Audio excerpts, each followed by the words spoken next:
What is up, you guys? Welcome to the video. Today, I apologize for looking kind of homeless again. It's just part of the job, I guess. But we are on to this thing. We're moving forward at a very good pace. I haven't uploaded in a couple days, but there's a good reason. I have a lot of Christmas stuff going on. But regardless, you know, I owe you guys this video. So here is what we have going on. We have the transmission, we have the drive shaft, all the way to the diff, so the whole drivetrain is connected. Everything is quite smooth. The transmission mount actually came out again.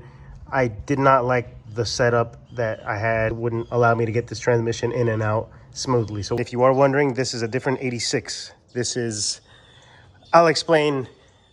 Well, okay, no motor. You guys can see this is a completely different car. This one actually has some real fresh interior. Check this out. Well, it doesn't look fresh now because it looks like rat's nest again, but this is actually one of the cleanest 86 interiors I've seen, except for the seat rip here. But man, the dash is a couple cracks, but ideally, this is what I would have liked mine to come with this black interior. Unfortunately, that is not the case. There's one more event close by for the end of this year, or not even close by, it's like 2 hours away, but that is what we're shooting for. It's kind of like the local drift track. So if you know of another track that's close to Charlotte, hit me up. Okay, so she's done being on the air. We're gonna drop her. That I know of, we have fastened all the loose ends down here.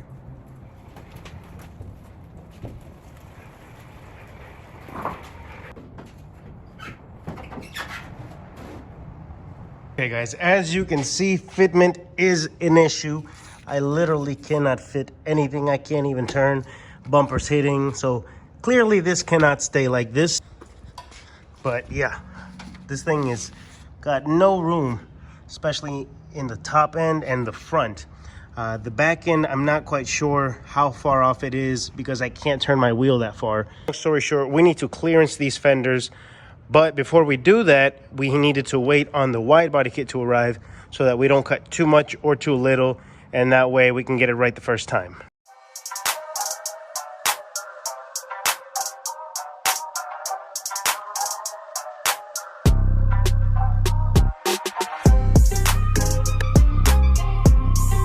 To give myself an idea of where to cut, I needed to put the fender on there. We just need to leave enough room for these rivets. Because this is the fender and not the quarter panel, I can be less detail oriented with this. So I'm gonna essentially go somewhere around here and just create a big arch before I get to this, maybe a couple inches down. I couldn't exactly find a piece of rope, so I got a piece of cable. Not really a big deal, but the rope is more straight, therefore it'll give you probably a much cleaner line, and this one you'll have to fight with a little bit. So make sure it's for the most part straight and it's not like crazy wrinkled, and it should work. So what I'm going to do is I'm going to tie this into here. Use whatever knot you know how to do.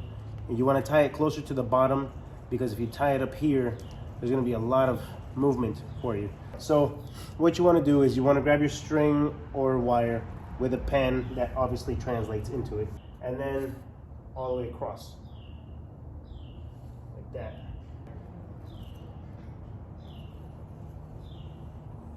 So I mean, you can kind of see what I mean, but if you get it off the center of this wheel, you'll get a perfectly straight circle without these tire marks getting in your way. Then you'll get that zigzag. So don't do that.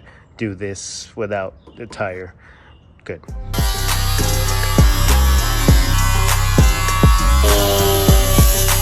And if you did it right, then you should have this, which now gives us all this extra clearance. We can still put on our fender flare here, or our wide body. Still at a good spot where we can still cut off more. Give or take, it'll be right there. So remember, cut less, not more. All right, you guys, so just like that, you have a wide body on there, or a fender flare, so that you don't look like a douchebag on track like I will. I'm actually gonna spray this black, and then, well, not now, but first I'm gonna repeat it on this side with this fender flare, so you can see no clearance, a lot of clearance. And It also kind of makes the tires fit in a little bit better. Let's do it for this side. Rinse and repeat. This is what we got so far. What I'm gonna do is I'm gonna do it outside. One, it's creating a lot of dust, and two, I can see better, and you could probably see better, and we can keep the shop clean. So let's do this. Onto the pile of wide body stuff.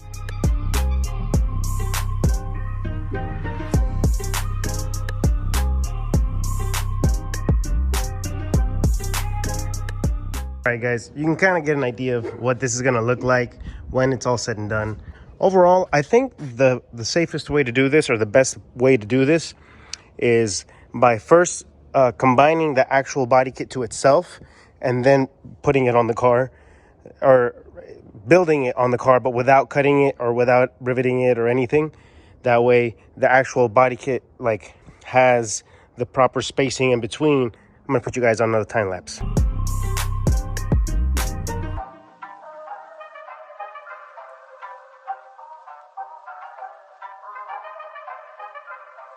So oddly enough, the rear end is actually fitting a lot better than the front. This thing I thought was going to give me trouble so I could open and close my door, but it literally will not rub. And that is lined up pretty good with the body line that it comes with, and that is like perfect. The gaps here, there is literally no gap. I'm going to try and bolt it here so that when I fiddle with the front end, none of this other stuff moves and it doesn't fall and create a mess, because it's making it impossible for me to mount. So I'm going to try that and see what happens.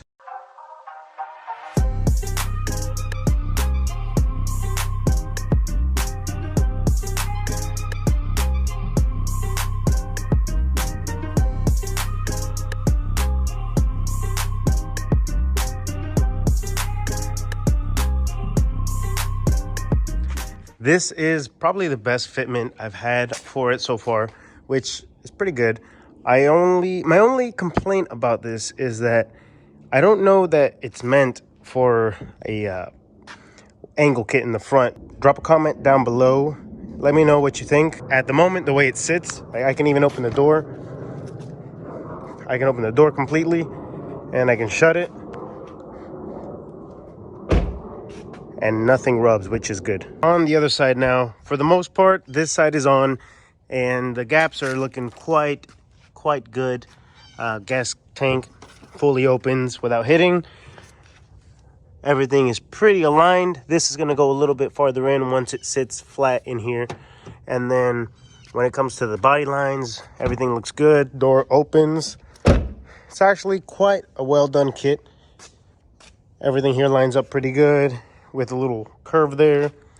The only concern again is this hitting here, because these wheels seem to be a little forward. This little piece here is the piece that goes there, and it will be 100% covered up, and it'll give my wheels a little more clearance for that turn.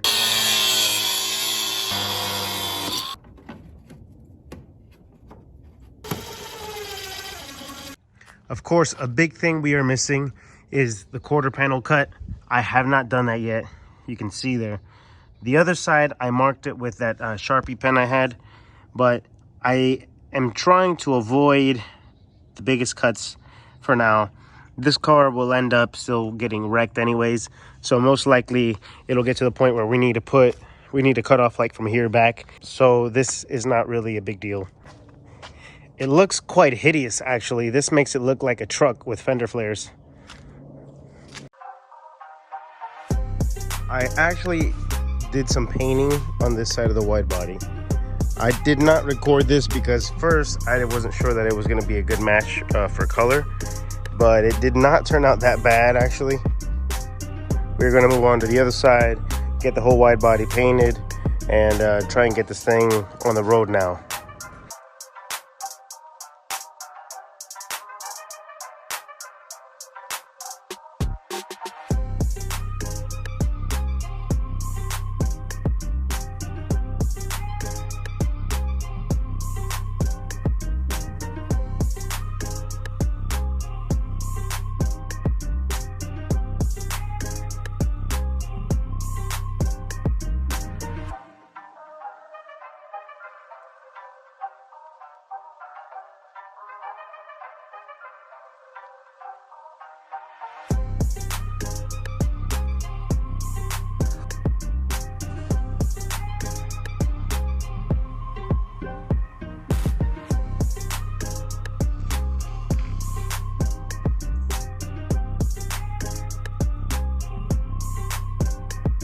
All right, you guys, wide body kit is installed. It looks mighty fine, actually. That black paint I used matches up pretty good. The thing is, it's a spray can, so don't expect the highest quality finish. You can see the difference once you get up close. But from far, or for a drift car in general, that thing is bad. I like the fitment of this a lot. The only thing, you know, black on black, you can't really see the body lines as much. But we have a livery that we're going to be putting on there, and that should take care of that a little bit. Cleaned up the engine bay a little bit. Looks a little starting to look a little juicy in here. Also, if you have a wide body, a rallybacker wide body, and you have some wheel specs that will fit for me, maybe a little bit better than what I have now, without spacers or with spacers, comment down below as well. And let me know what you think about the black car. Is it too much black? I know the wheels aren't the best wheels I could have picked, but I wanted something a little spicy, something a little different, so I picked those. Actually, between finishing this video, I am making another video, and believe it or not, that thing starts now. So she's on her finale stage, and then we can move on to the 86. I know a lot of you guys are excited for that thing. Is that an eagle? What the hell is that? Thank you guys for watching. Thank y'all for subscribing, and we'll see you guys in the next one. Also, one last thing I forgot. If you have a name for this thing, I know a lot of people, they like to put their names on their cars, and I am one of them. I want to name her, and I don't want to just say Black Widow and then call it a day. Like, I want something a little more creative than that, you know? If you have any ideas, comment down below, please.